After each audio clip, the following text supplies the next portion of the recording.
Tidak ada barang musyrik. Wis, arep ngopo kowe? Tidak ada barang haram. Arep ngopo kowe? Babi ndak haram. Haram nek kok badok.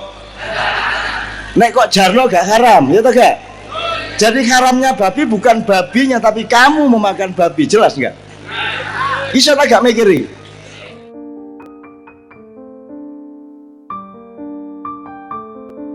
Nama saya Yahya, Cak, dari Pacitan asli.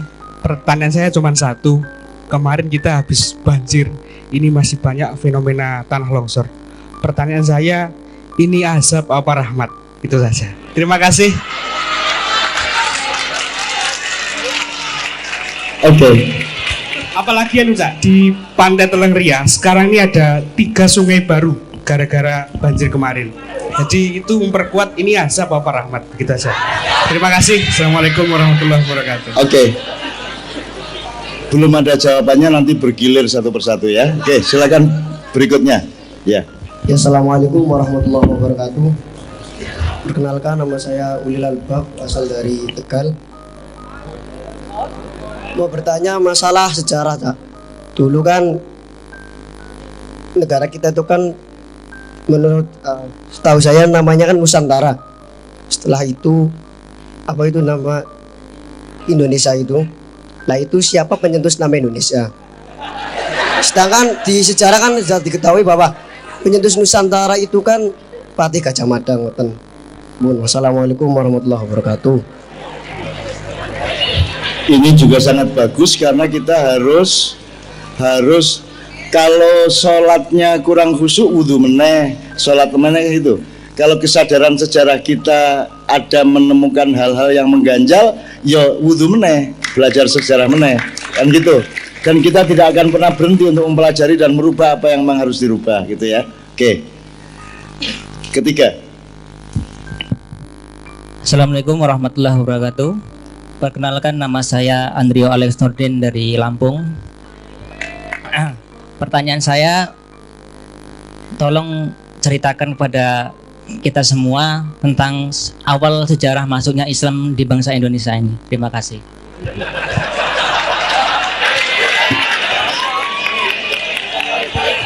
Ya, oke. Aku tak mengulang apa ndek termasuknya. Telung semester ini ya. Tapi sangat bagus, itu pertanyaan yang jarang ditemukan di akalnya siapapun. Ini bagus banget. Karena dia harus tahu persis akan berbuat apa. Kalau tidak mengerti petanya, tidak akan tepat. Orang main sepak bola, kalau dia tidak ngerti dia back apa kiper, bisa nggak dia berbuat sesuatu? Tidak tahu kemana arah bola dan tidak tahu lari kemana. Maka setiap orang harus tahu tempatnya dan tujuannya, gitu ya. Tepuk tangan untuk yang dari Tegal. Ya, berikutnya. Sana dulu. Assalamualaikum warahmatullahi wabarakatuh. Nama saya Andika Wahyu Pratama dari Institut Seni Indonesia Surakarta. Yang saya mau tanyakan, ini kemungkinan condongnya ke budaya. Banyak yang bilang kalau wayang itu musyrik, sedangkan dari sejarah sendiri yang membawa wayang itu adalah Sunan Kalijogo dengan lakon yang pertama Kalimosoto yang sering disebut dengan kalimat syahadat. Menurut Anda bagaimana argumentasi seperti itu, Cak? Oke, nanti kita jawab saiso-isone ya. Oke, terima kasih. Ini bagus karena yang tanya ini dari isi. Karena dia sebenarnya pelaku di wilayah itu, meskipun duduk dalang ya. Tapi Anda ini berada di dalam wilayah pelaku kebudayaan, sehingga pertanyaan itu sangat penting untuk mendapatkan jawabannya. Bagus. Berikutnya. Bismillahirrahmanirrahim. Assalamualaikum warahmatullahi wabarakatuh. Perkenalkan, nama saya Ali Fahrudin dari Badekan, satu kecamatan di Ponorogo, bagian barat perbatasan Jawa Tengah, Cak. Mohon maaf. Ada yang tangga saya enggak? Enggak ada, alhamdulillah. Terkait mantu, saya siap jadi mantunin jenengan, Cak. Nggih. Intermezzo. Menawa bejo wong Ponorogo oleh mantune Cak Nun kan cerita. Nggih. Yang kedua, terkait dua santri yang di depan tadi, saya membayangkan alangkah indahnya jika presiden dan wakil presiden mereka berdua esok kalah. Tepuk tangan untuk Termas. jadi angan-angan selama ini saya kuliah di pendidikan, Cak, akan tetapi kurang tuntas dan saya pernah mengajar cuman tidak betah. Nah, pertanyaan ini sebenarnya sudah pernah saya tanyakan kepada guru saya ketika kelas 2 SMA. Pertanyaan yang tidak pernah terjawabkan sampai hari ini. Sekolah itu mendidik anak untuk pintar atau mencari anak pintar untuk disekolahkan di situ? Karena fenomena hari ini banyak sekolah yang mencari anak pintar hanya untuk mengeksiskan suatu bangunan yang ada di situ. Nah, yang selanjutnya yang pengen saya tanyakan, bagaimana konsep pendidikan ala Rasulullah? Apakah seperti itu? Oke, itu saja. Terima kasih. Semoga kita semua mendapatkan berkah dari beliau, Cak Nun. Setiap pertanyaan saya menemukannya sebagai benih-benih cahaya untuk masa depan. Itu hanya lahir dari tingkat kecerdasan tertentu dan kegelisahan dari apa yang terjadi sekarang, sehingga saya yakin dengan anak-anak muda di depan saya ini besok akan menjadi jauh lebih baik daripada sekarang. Yang terakhir, Cak, mungkin buat bapak-bapak pemerintah, bisakah santri putri ini menjadi presiden meskipun mereka tidak punya ijazah SMA atau S1? Terima kasih. Assalamualaikum warahmatullahi wabarakatuh. Shallu ala Nabi Muhammad.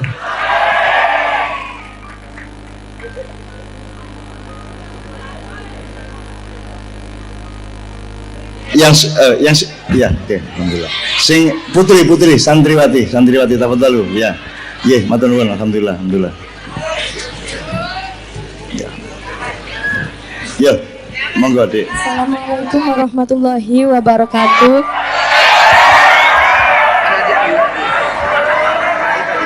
Nama saya Rimala Syurfa dari Sidoarjo. Sidoarjo, nomor handphonenya.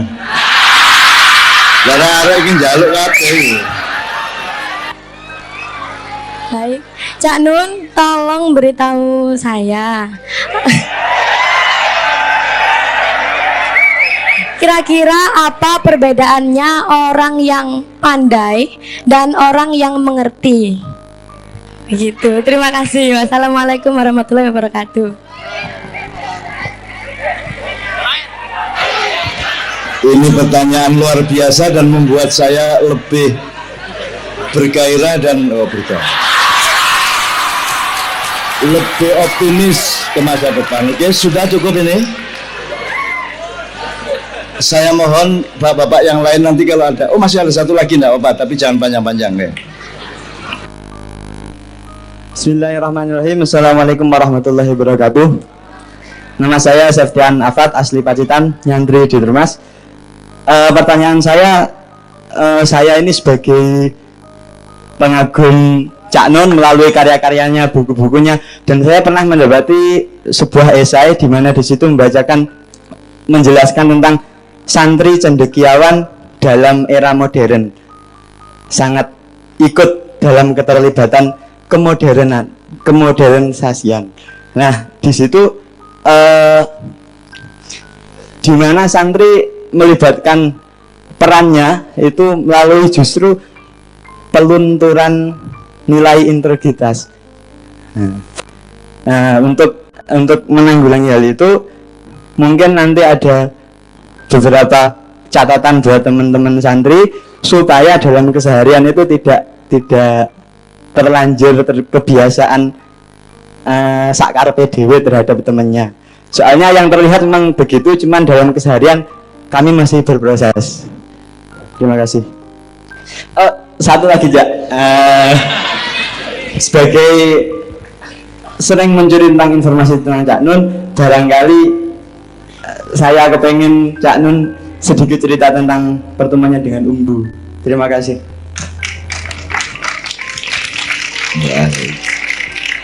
Iya, torikot ya. Saya torikot Umbu ya. Waktu dulu Umbu barang bingung lihat-lihatnya. Ya, gak apa-apa ya, bismillah. Yuk Pak Mas Islami, saya akan jawab dulu, tapi mohon dengan sangat Pak Muzamil dan Bapak yang lain menambahi apa yang kira-kira saya masih belum benar atau belum sempurna, belum dijangkep gitu ya. Iya, pertanyaan pertama dari Mas Yahya, masalah banjir itu azab atau rahmat? Oke, manusia hanya bisa berspekulasi Kalau kan azab atau rahmat kan Allah subjeknya. Untuk tahu Allah itu mengadab apa memberi rahmat kan kita nggak tahu, hanya Allah yang tahu. Tapi manusia boleh memastikan sikapnya. Jadi azab kaya apa tak gawe rahmat iso tak gak? Aku melbu penjara itu adalah rahmat karena saya dibersihkan oleh Allah. Bisa nggak? Nah, jadi azab atau bukan kita bisa bersikap meskipun aslinya substansinya dari Allah kita tidak pernah tahu. Nah, kalau melihat apa yang terjadi di Pacitan, menurut saya tergantung Anda. Anda melihatnya sebagai rahmat juga sangat bisa. Ada apa gerangan hujan? Rahmat apa adab? Oh, sing gak kudanan ngomong rahmat. Sing kono kangelan ya. Bismillah, Allah mengantarkan rizki dan berkahnya melalui titik-titik hujan. Di antara puluhan atau ratusan titik-titik hujan yang menimpamu, ada satu titik yang Allah mengantarkan hidayah atau berkahnya dan rizkinya. Bisa ya? Amin ya rabbal alamin. Oke. Jadi itu tergantung sikap kita. Kita tahu ada kategori gini, nek ono kon ngalami apa-apa iku iso ujian utawa cobaan, iso hukuman, iso rezeki, semua itu takdir ya, semua takdir. Ujian, kalau ujian berarti akan naik tingkat ya. Kalau itu apa ya, cobaan sama dengan ujian ya, atau dia adalah rezeki atau dia adalah hukuman. Nah, itu manusia tidak bisa memastikan karepnya Allah, tetapi manusia bisa memastikan menghikmainya semuanya menjadi manfaat dan rahmah. Kira-kira ngono ya, ya. Oke, bismillah berikutnya. Yang kedua dari Mas Ode, sejarah pencetus nama Indonesia. Saya kira nama Indonesia itu oleh ngarani wong-wong Eropa biyen. Dalam proses sekian abad, makanya ada Indonesia itu adalah India Timur aslinya. Jadi ku wong Eropa biyen lak ngembara rene, nggawa ndolek rempah-rempah sak piturute terus nyebut. Jadi misalnya di Amerika ada suku Indian, mereka bukan suku Indian, itu carane wong Eropa ngarani. Itu dianggap suku Indian, dianggap wong India. Maka disebut suku Indian. Mereka bukan suku Indian, mereka Sioux, mereka Comanche, mereka Apache dan seterusnya, tapi bukan Indian. Gitu ya. Jadi Indonesia juga termasuk sebutan orang Eropa, Spanyol, Portugis, Belanda dan lain-lain untuk wilayah Nusantara ini disebut Indis apa namanya ya? Pokoknya India Timur. Karena mereka kenalnya yang paling dekat adalah India setelah Timur Tengah. Nah, Indonesia dianggap India Timur sampai berproses menjadi Indonesia. Jadi saya setuju saja kalau Anda pada suatu hari ingin mengubahnya menjadi Nusantara. Tidak ada masalah asal kita semua menjadi lebih mantap dengan Nusantara, ya kita rubah Nusantara apa angele. Kan gitu. Tinggal dirubah konstitusinya kan begitu. Ojo anti-anti lah. Pokoknya ngerapi bareng, kita rasakan manfaat, ya sudah kita rubah, wong gitu aja kok. Gitu ya. Berikutnya Mas Islami. Ya, mohon diceritakan tentang sejarah masuknya Islam di Indonesia. Saya belum ada waktu itu. Jadi kalau saya menceritakan jangan terlalu percaya.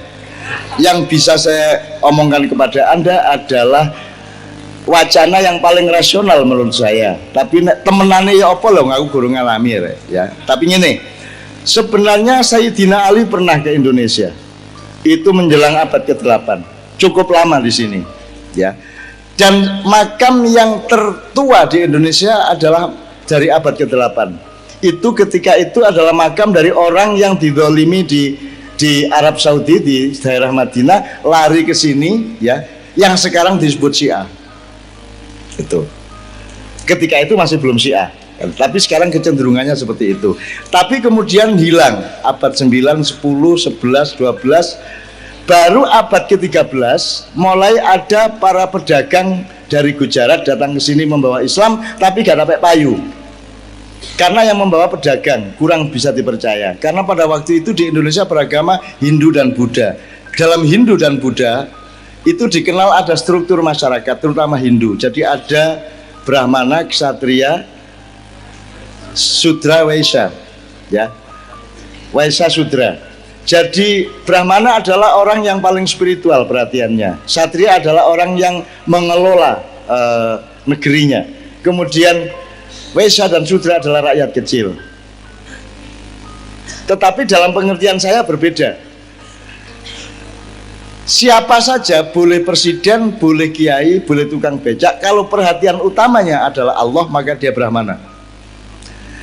Boleh presiden, boleh ulama, boleh pedagang, boleh menteri. Kalau perhatian utamanya adalah harta benda dunia, maka dia Sudra. Nah, saya begitu cara pengertiannya. Makanya tidak laku nih omongan saya. Gitu. Jadi jangan percaya sama saya. Percayalah kepada Rasulullah SAW. Ini ya, ini ya. Jadi Islam itu datang dan dalam waktu tidak sampai 30 tahun menjadi agama utama di seluruh pulau Jawa dan Nusantara. Ketika yang membawa ke sini adalah kaum Brahmana dalam tanda petik. Brahmana saya menduga dari kata Ibrahim, Bram, gitu ya, Bram.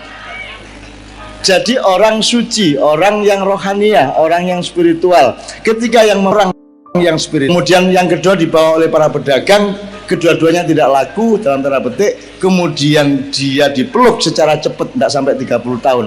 Bahkan seluruh Mojopahit menjadi muslim. Itu setelah yang bawa adalah kaum Brahmana, orang yang tidak mencari uang, orang yang tidak mencari dunia, tapi orang yang mengajari kebaikan dan kebenaran, sehingga dipercaya oleh rakyat Jawa dan Nusantara, sehingga masuk Islam dalam waktu yang sangat cepat. Berikutnya Mas Islami. Ya, dari Mas Andika menanyakan tentang masalah wayang musyrik. Tidak ada barang musyrik. Wes, arep ngopo kowe? Tidak ada barang haram. Arep ngopo kowe? Babi ndak haram. Haram nek kok badok. Nek kok jarno gak haram, ya toh gak? Jadi haramnya babi bukan babinya, tapi kamu memakan babi. Jelas enggak? Iso tak gak mikiri? Jadi babi ndak haram, haram kalau dimakan. Ya apa sih? Sholat duhur haram apa halal? Apa wajib? Haram. Saya jam piro? Jam 12 malam sholat duhur haram. Zuhur itu wajib besok jam 12 siang. Kalau sekarang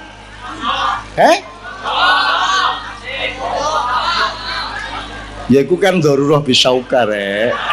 Iku lah mergo aras-arasen tapi apen-apen gak sempat lah ngono. Oke, tapi pokoknya kan tidak bisa berdiri sendiri. Ini musyrik, ini syirik, tidak bisa wayang kok syirik. Tidak ada wayang syirik, menyan yo gak syirik. Apa wong haram gak ono. Sing ono adalah kalau dia diapakan, dimakan apa dilakukan. Istri tetangga haram apa halal? Aku takon. Halal ngawur ndasmu. Yo halal wis halal. Haram kalau dipakai. Canggih merah-merah, yes. Jadi kalau Anda bilang babi haram, berarti juga istri tetangga haram. Halal kalau kamu biarkan, dia haram kalau kamu makan, betul enggak? Jelas ya? Jadi ya duru ala illatihi, ada konteksnya, ada peristiwanya. Wayang itu menjadi syirik kalau kamu menduakan Tuhan berdasarkan wayang. Wayang ya gak apa-apa. Sing syirik itu letaknya di otakmu dan di hatimu. Kalau engkau menuhankan selain Allah, letaknya di mana menuhankan selain Allah? Di dalam hati dan pikiranmu. Jadi tidak ada di luar dirimu syirik. Tidak ono. Reco syirik dari sopo? Reco kok syirik? Kok ikut syirik nek kok sembah sebagai Tuhan? Tapi recone gak apa-apa. Gitu loh. Mosok kon umroh mencium Hajar Aswad, apa hukumnya? Apakah Anda mencium Hajar Aswad itu Anda mencium batu?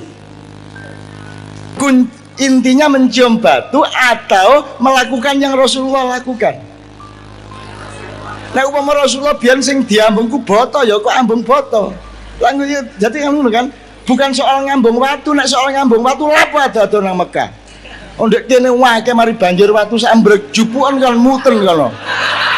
Nggih ta mboten? Jadi tidak ada halal haram tanpa konteks, tanpa ilah dalam bahasa fikihnya. Tolong Pak Muzamil nanti tambahin. gitu ya. Syirik letaknya tidak di wayang, letaknya di dalam dirimu. Jangankan wayang, Rasulullah kalau kamu tuhankan, kamu Allah kan, syirik apa tidak? Syirik. Dirimu sendiri kamu tuhankan, syirik seperti Fir'aun, kafir bahkan. Sholat kamu sembah, wong saiki lak nyembah masjid, nyembah sholat, ya tak gak? Angger wong wis sembayang dianggap luwih dukur timbangane wong sing gak sembayang, kok sik ta? Kan ada hasilnya, tanha anil faksha wal mungkar. Sik efeknya apa sik? Kan begitu. Jadi tidak ada syirik yang terletak di luar dirimu, yang ada di dalam dirimu. Karena syirik itu mengangkut konsep hidupmu, tidak menyangkut bendanya. Tidak usah wayang, tidak usah menyan, tidak usah reco, tidak usah lukisan. Nabi Muhammad saja kalau kamu tuhankan itu syirik. Kan gitu. Sekali lagi jelas ya. Jadi wong sing ngarani wayang syirik, dia tidak mengerti teori syirik, kan begitu. Ngono ya. Jadi anjene saiki akeh wong sing gatape jangkep kene nih, ya. Ngono ya. Oke, berikutnya Mas Islami. Mohon dijelaskan tentang konsep pendidikan ala Rasulullah. Oh, sadurunge ono pendidikan iku pinterno arek sing gak Sekolah itu pinter. mendidik anak untuk pintar. Apa ndolek arek pinter cek gawe gede jenenge sekolahe, kan gitu. Itu Rampak sudah jawab dengan jelas pagi-pagi ya, menurut saya, anak saya yang kecil.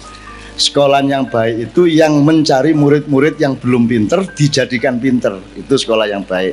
Sekolah yang ada sekarang adalah sekolah yang mengumpulkan anak-anak pinter, terus dia numpang tenar dari pinternya anak-anaknya. Itu anakku ngomong niku wis dijabien-bien. Makanya dia tidak mau sekolah negeri. Soalnya nggone arek-arek sing pinter-pinter favorit. Gaya apa kok ndek kono malah gak diwuruki apa-apa mergo wis, Mbak, anak-anakku. Yang dimaksud Allah menyuruh Rasulullah Iqra melalui malaikat Jibril itu Iqra apa? Baca apa? Baca apa? Lah ngono. Mari ngono dadi kepompong, mari ngono dadi ulur. Wocon bisa nggak membaca itu? Membaca proses evolusi dari ulat kepompong jadi membaca dari air menjadi uap menjadi es misalnya. Itu kan kudu diwaca. Jadi membaca apa? Membaca kehidupan, bukan membaca teks. Ya teks juga termasuk dibaca setelah ada. Nah saiki lak sing jenenge Iqra lak maca tulisan. Ya tak gak? Tulisannya saiki menurun. Anda ngerti bedane huruf sama aksara? Ngerti bedane tak gak? Kan sing mikir to. Nek huruf iki gorong dadi, nek aksara wis dadi. Alif wis dadi. Gak iso alof, gak iso a, gak iso. Ono saiki sinau Quran ono a, ba, ta, sa, ngono ta? Terus olehmu maca alif lam mim ya apa? Bismillahirrahmanirrahim. Alama, ngono iku. Ndasmu ya ta? Alif lam mim. Lah ngono ya. Zalikal kitabu la raiba fihi hudal lil muttaqin. Ngono rek. Alladzina yu'minuna bil ghaib. Tak terus aku pengin aku jane tapi lawas iku wis. Aku biyen kori gak sida ya aku. Soalnya umur 15 tahun saya begadang di Malioboro, Pak. Wis swara gak karu-karuan maring ngono wis gara-gara Malioboro iki umbu-umbu malu sing garai.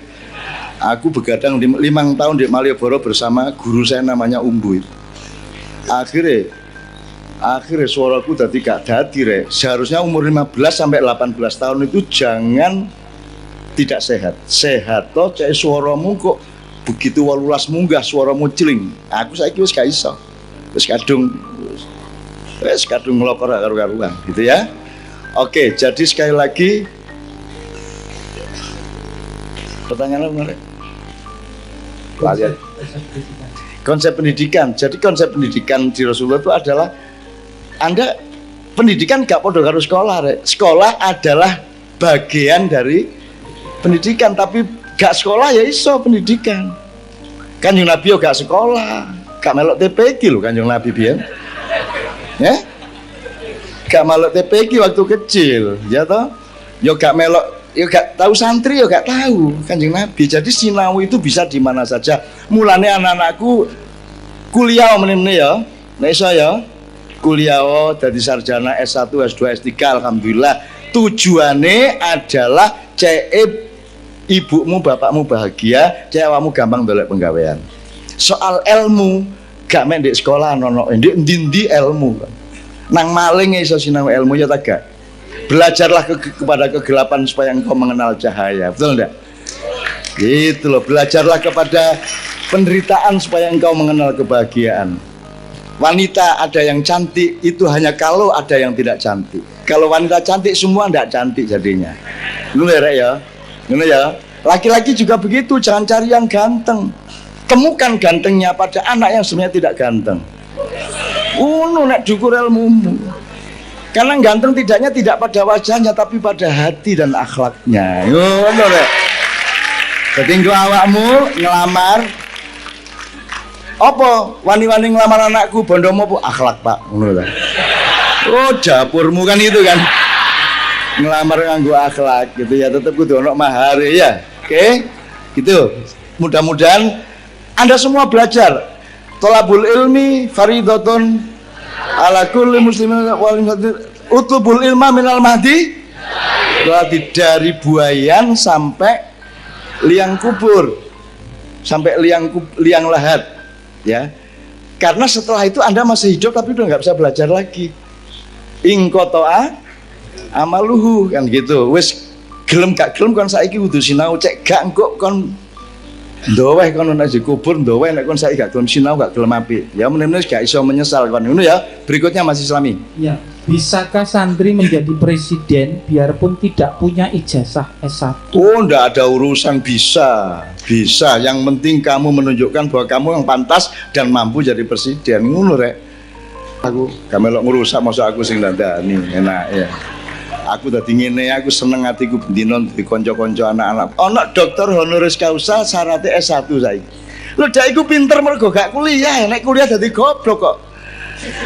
Mergo dhek gak kuliah terus dadi pinter mergo ikrok dhewe terus dadi dokter honoris causa. Nek dhek syarat S1 lak gak sido pinter, gak kira oleh dokter. Dadi rada lucu aturan di Indonesia itu. Wong jelas Setia Novanto kok kiai haji dokter honoris causa. Ono kiai haji causa, Pak. Ono di Indonesia lucu-lucu pokoknya. Oke, berikutnya. Ya, apa beda orang yang pandai dan orang yang mengerti? Waduh. Ini jawabannya bisa saya menipu kamu, bisa saya mendramatisir, bisa membuat tergantung motif saya. Nek aku kepingin awakmu kagum karo aku tak terangno. Ala kulli hal, kon kagum. Nah saya tidak menjawab. Jawaban saya gini, nek ngono kon sinau rada dawa. Jadi kalau dalam pembelajaran itu ada tadarus atau tadris, Pak Muzamil nanti tambahi. Ada tadris, tempatnya namanya madrasah. Terus ada taklim, itu namanya maklamah tempatnya. Terus ada lagi tafhim, sekolahnya jenenge mafhamah.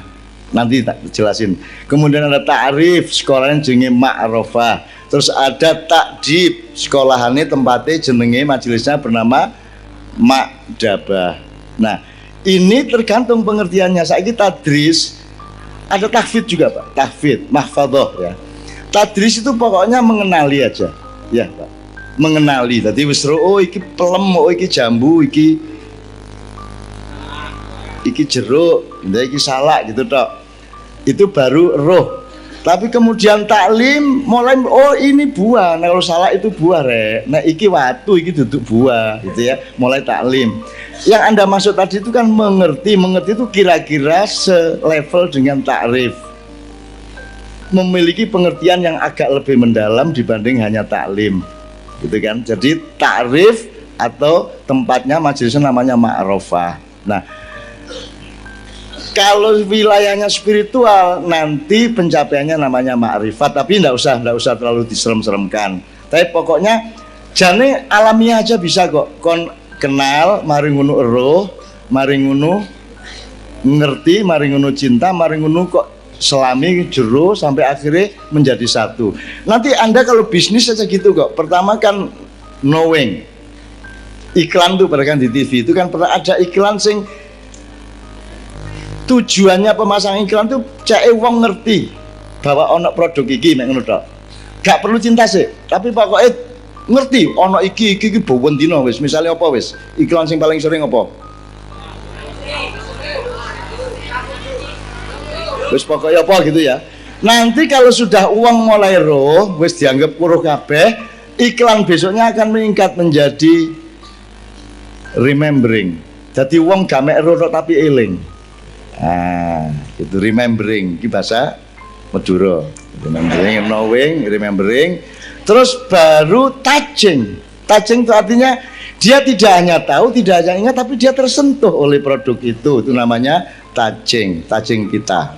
Ya, hanya Rekio. Oke. Cuma 3 itu bisnis. Kamu jualan apa? Bikin warung, pertama harus orang dibikin tahu. Kemudian orang dibikin inget, orang dibikin tersentuh sehingga kepingin ke warungmu. Cuma 3 itu tahapnya. Kalau sudah tersentuh dan kamu bertanggung jawab terhadap yang menyentuh konsumenmu, nanti akan sampai ke puncak yang namanya puncak bisnis, namanya trust. Kamu dipercaya. Gitu ya. Iki aku jane nek ngursus ngene iki ya dawa rek. Jadi ono wong ngene wis, aku tak tuku tisu. Aku kudu ndelok barangnya kayak tak tuku. Iki tahap pertama. Terus nomor 2. Pak Muzamil tukokno tisu ndek toko iko. Jadi aku gak perlu ndelok barangnya, aku percayane karo toko iko. Nggih mboten? Gak ojo toko liyane sing iko ae. Itu tahap kedua. Tahap ketiga, Pak Muzamil tukokno tisu. Terus gak peduli tisu apa angger Pak Muzamil sing tuku aku percaya. Itu namanya sudah trust.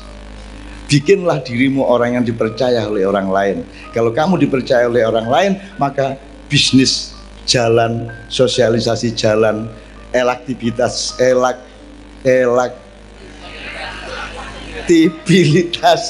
pokoknya beres lah kalau Anda sudah sampai ke tingkat trust ya. Makanya urusannya trust itu kan sama manusia. Kalau kepada Allah iman. Jangan hanya engkau percaya kepada Allah, bikinlah dirimu dipercaya oleh Allah. Itu lebih penting dipercaya Allah daripada engkau percaya kepada Allah. Jangan terlalu cari ridho Allah. Engkau yang harus terus ridho kepada Allah, maka otomatis mendapat ridho dari Allah. Jadi kesibukannya bukan jaluk ridho, kesibukannya adalah Anda ridho terhadap apa yang Anda alami dalam hidup Anda, maka Anda insya Allah otomatis mendapat ridho dari Allah Subhanahu Wa Taala. Gitu ya. Oke. Santri nek gak ridho ya apa? Kamare mek koyo ngono wong situ wong sak kamar wong piro? Yo jok 50 po, rek mosok 50. Padha lah karo aku biyen. Aku biyen sak kamar wong 40. Gak masalah, Oga, pokoknya sak uang ya sak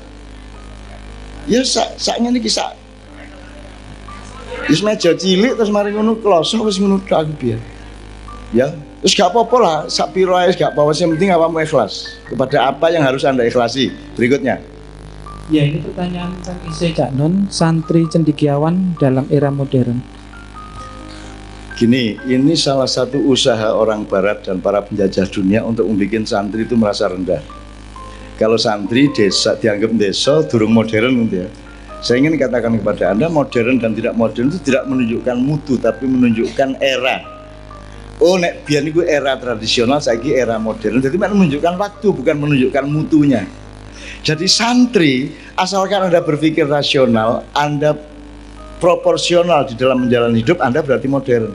Jadi modern itu tidak karena bajunya, tidak karena penampilannya, tapi karena ketepatan hidupnya. Ngono ya, Rek ya. Nah, banyak santri-santri yang kemudian menjadi cendikawan modern karena dia merasa masih ketinggalan zaman. Saya tidak pernah mau itu. Aku biyen gak peduli. Misalnya barat maju gak, sing ngarani barat maju sapa? Wong kono gak duwe selawatan aku duwe kok kono maju. Aku luwih maju no, aku ono manakib, ono tahlil, ono macam-macam. Timbangane wong Korea mari nyambut gawe jam 8 terus bingung lapo iki akhirnya nang kafe mabuk. Jam 12 mulai turu, isuk jam 5 kerja meneh, bingung. Nek nek kene bengi akeh penggawean, ono selawatan, ono deres, ono ngaji, ono tahlilan, ono apa meneh. Ya nek pegel tahlilan mari ngono remi gitu. Nah, tapi pokoknya kita punya banyak kerjaan yang baik. Di luar negeri ndak ada, di Arab aja ndak ada gini kok. Di Arab Saudi ndak ada loh gini ya. Gus ya nggak ada, nggak boleh di sana. Di Malaysia gak oleh ngene iki. Di Indonesia ini surga Jannatun Naim nak ngaran. Wes sampai meneh sore gak masalah angger istirahat sholat, ya toh? Angger sholat. Acaranya sampai esok gak masalah. Tapi di luar negeri aku sama Kiai Kanjeng ke negara manapun batasnya jam 10 bengi. Begitu lewat jam 10 bengi wis bingung sing duwe gedung, wis njaluk tambah nongkos. Ndek kene ndek tengah dalan sampai esok gak ada masalah Indonesia. Gitu loh, mulane setan, malaikat, iblis seneng rene. Saking enake urip di Indonesia. Jam piro ae tuku apa ae ana nggih ta mboten?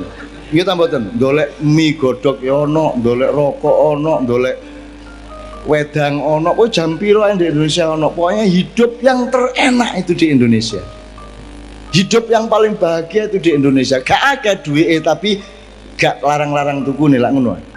Kon timbane nang Amerika nang Korea dhuwitmu akeh sak piro alah larangi koyo ngono iku. Ndek kene iki sak dolar iku wis iso traktir wong loro. Sak dolar Amerika lho wis iso traktir. Ndek kono sak dolar gak cukup gawe mangan wong ijen sekali ndak cukup. Dadi sing sugih iku sing ndi srek? Sing sugih sing duwe akeh ta sing iso tuku? Sing iso tuku dhuwit dik kene iki wong gak duwe dhuwit iso tuku kok. Mbuya apa karo kancane lak ngono ya? Arek-arek niki Pak gak duwe duit wani rabi. Berani nikah padahal belum kerja. Hanya orang Indonesia yang punya bonek seperti itu. Ya, oke. Selesai Mas. Yang terakhir, cerita tentang pertemuan Simbah dengan Umbu. Saya tidak bisa cerita mengenai umbu secara teknis karena ini tidak menyangkut pengetahuan teman-teman yang lain. Yang saya bisa ambil secara universal dan esensial adalah bahwa umbu itu adalah orang yang saya mengenali torikot itu dari dia. Bukan torikot dalam arti wiritan-wiritan, tapi orang zuhud itu dia. Dia raja tapi dia meninggalkan kursi rajanya. Dia kaya raya tapi dia tidak hidup kaya. Dia tinggalkan semua harta bendanya. Dia bisa terkenal tapi dia menyembunyikan karya-karyanya sehingga dia tidak terkenal. Itu orang yang tidak terpengaruh oleh kehebatan dunia. Itu saya tidak bisa menemukan tokoh yang lain meskipun dia ulama atau syekh atau siapapun yang zuhudnya melebihi umbu. Sampai hari ini dia masih jalan kaki kemanapun saja. Sampai hari ini dia sudah umur 73 masih jalan kaki tiap hari puluhan kilometer. Diterno gak gelem pokoknya melaku.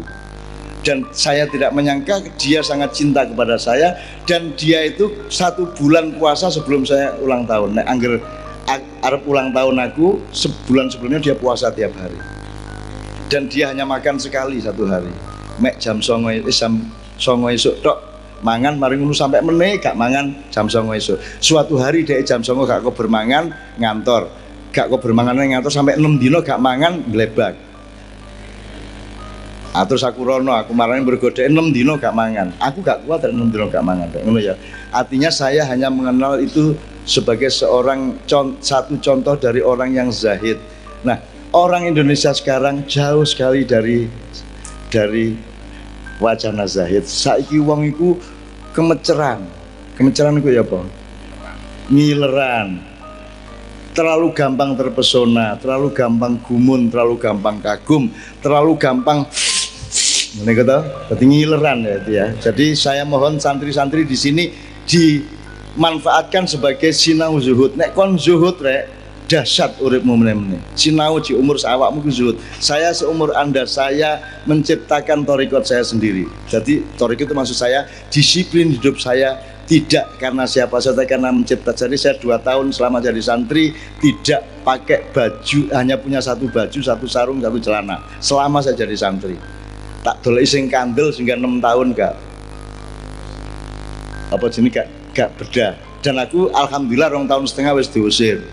Jadi kelambiku JAP.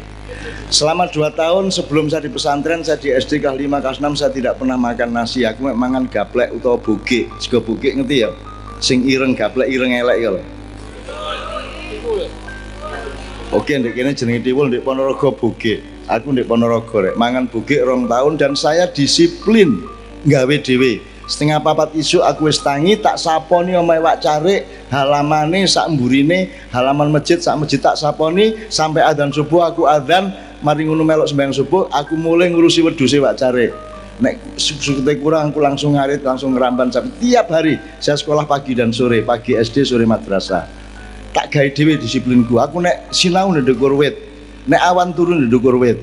Apa? Enak turun dhuwur wit aja dijajal kok tiba temen kon. Golek pang sing kuat terus ngene iki terus sinau terus anu keturun. Tapi itu sambil latihan keseimbangan, Pak.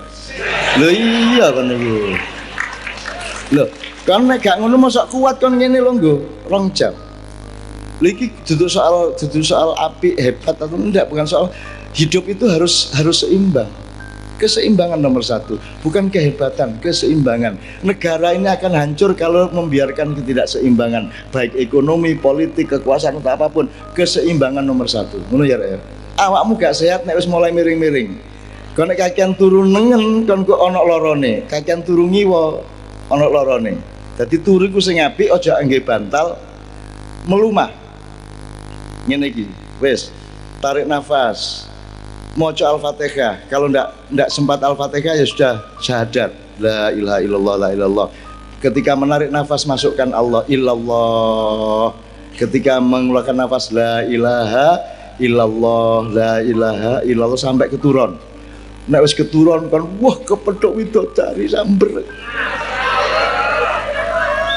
Kepethuk malaikat, kepethuk Kanjeng Nabi, kepethuk kabeh nek turumu bener-bener turu. Kon saiki gurung turu kon jek keturun. Lihat temenan iku rek ya. Karena pak badanmu belum pasrah, kamu masih ada ganjelan. Nek kon ngene mesti ana sing keganjel, ana sing kepenek. Hidup pasrah. Mensano ingkor poresana, bukan mensana ingkor poresano. Jiwa yang sehat, badan yang sehat adalah hasil dari jiwa yang sehat, bukan badan yang sehat. Jiwa yang sehat terletak di badan yang sehat. Tidak. Jiwa yang sehat menghasilkan badan yang sehat. Nek jiwanya enggak sehat, badannya juga tidak sehat. Kalau badannya sehat, belum tentu jiwanya sehat. Betul enggak? Ngono rek. Jadi selama kamu jadi santri manfaatkan untuk belajar zuhud, belajar disiplin, belajar istiqomah. 4 sifat Rasul. Apa? Sidik, temenan kon ojo gak temenan. Konsentrasi temenan, ya. Nek ngaji temenan, nek masak temenan. Ojo ada miring-miring, ya, supaya kamu amanah. Kalau sudah terbiasa sidik amanah, kamu bisa tabligh, maka kamu akan otomatis menjadi baik perlakuanmu kepada orang lain dan orang lain kepadamu. Kalau kamu sudah beres 3 tadi, sidik, amanah, tabligh, maka fatonah akan muncul. Fatonah itu kecerdasan. Munculnya hidayah dari Allah melalui pori-porimu yang terbuka lebar karena kejernihan dan keikhlasanmu. Kalau kamu lakukan 3 itu, maka fatonah akan muncul dari langit. Ngono ya rek ya. Wes pokoknya mulai menesuk top ya rek ya. Amin ya rabbal alamin. Dan aku menunggu kepemimpinanmu untuk Indonesia di masa yang akan datang. Aku njaluk umur dawa gak mergo aku kepingin urip suwe. Aku kepingin olehku nandur nang desa-desa ngene iki meneh-meneh tak nikmat tepak temen arek Pacitan nek mimpin Indonesia ngono lho. Tepak temen arek Termas nek mimpin Indonesia. Itu yang ingin saya menikmati. Ya Allah, kula sampean kei menangi kok arek-arek iki meneh-meneh ngono ya. Menangi ku apa? Ngalami gitu ya. Aku ingin engkau memimpin Indonesia dan aku ingin menikmati menjadi rakyatmu. Ngono ya rek ya. Aku gak perlu dadi pemimpin Indonesia, aku mimpin bojoku tok ae karo aku, ngono ya.